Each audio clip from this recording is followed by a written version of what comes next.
দুৰ্নীতি ৰাইজৰ প্ৰতিক্ৰিয়া প্ৰতিবাদ আৰু প্ৰতিবাদ নিৰ্মাণৰ দুদিন পিছতেই বখলা বখলে এৰিছে ব্লেক টেপিং লখিমপুৰ জিলাৰ নাৰায়ণপুৰৰ 15 নং ৰাষ্ট্ৰীয় ঘাইপথৰ দৃশ্য এয়া ভোগপুৰৰ পৰা দ্ৰপাং সংযোগী পথটোৰ বিধ্বস্ত অৱস্থায় জ্বলা কলা খুৱাইছে স্থানীয় লোকক অতি নিম্নমানৰ সামগ্ৰী ব্যৱহাৰ কৰাৰ অভিযোগ ঠিকাদাৰ অশোক কুমাৰ আগৰৱালাৰ বিৰুদ্ধে উক্ত পথটোৱে বিগত কেইবামাহ ধৰি জ্বলা কলা খুৱাইছিল স্থানীয় লোকক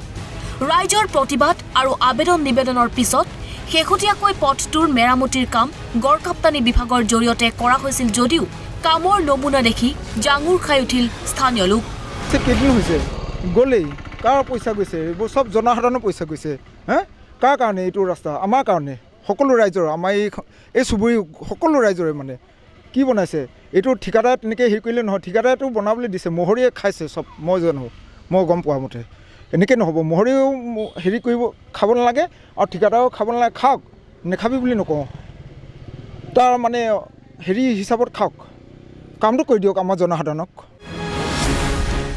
সাংবাদিক উপস্থিত হোৱাত সাংবাদিকৰ কেমেৰা দেখি পলায়ন কৰে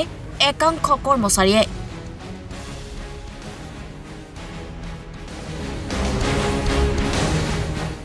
লখিমপুৰ জিলাৰ নাৰায়ণপুৰৰ ভোগপুৰৰ পৰা দ্ৰপাং সংযোগী এটা পথত যিটো পথ বৰ্তমান মেৰামতি কৰি থকা হৈছে বিগত বহুদিন ধৰি এই পথটো বিধ্বস্ত প্ৰায় অৱস্থাত আছিল কিন্তু শেহতীয়াকৈ এই পথটো মেৰামতি কাম কৰিছে কিন্তু দুৰ্ভাগ্যজনক কথা যে মেৰামতি কৰা সম্পূৰ্ণ নহওঁতেই ইয়াৰ যিসমূহ ব্লেক টেপিং বখলা বখলা এৰাবলৈ ধৰিছে স্থানীয় ৰাইজে অভিযোগ কৰিছে যে অতি নিম্নমানৰ কাম ইয়াত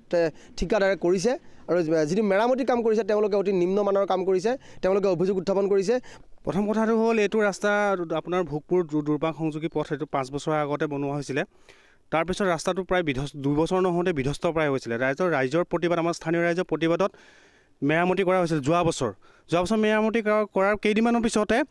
ৰাস্তাটো আকৌ বিধ্বস্ত হৈ গ'ল সম্পূৰ্ণৰূপে বিধ্বস্ত হৈ গ'ল আৰু তাৰ কাৰণে আমাৰ স্থানীয় ৰাইজে প্ৰতিবাদ কৰাত আকৌ এতিয়া ৰিপেয়াৰিং কৰিছে কালি পৰহি ৰিপেয়াৰিং কৰিলে আপোনালোকে এতিয়া দেখিবলৈ পাইছে কেনেকৈ চপৰা এৰি গৈছে অসন্তুষ্টি প্ৰকাশ কৰিছে আৰু এনেদৰে দেখা গৈছে যে 15 নং ৰাষ্ট্ৰীয় ঘাইপথৰ পৰা ৰাষ্ট্ৰীয় ঘাইপথ ভোগপুৰৰ পৰা দ্ৰপাং সংযোগী এই যি দীঘলীয়া পথছোৱা মেৰামতিৰ ক্ষেত্ৰত যথেষ্ট গাফিলতি হোৱাৰ কাৰণে ৰাইজ ক্ষোভিত হৈ পৰিছে আৰু এনেদৰে তেওঁলোক ওলাই আহিছে ৰাস্তালৈ প্ৰতিবাদৰ কাৰণে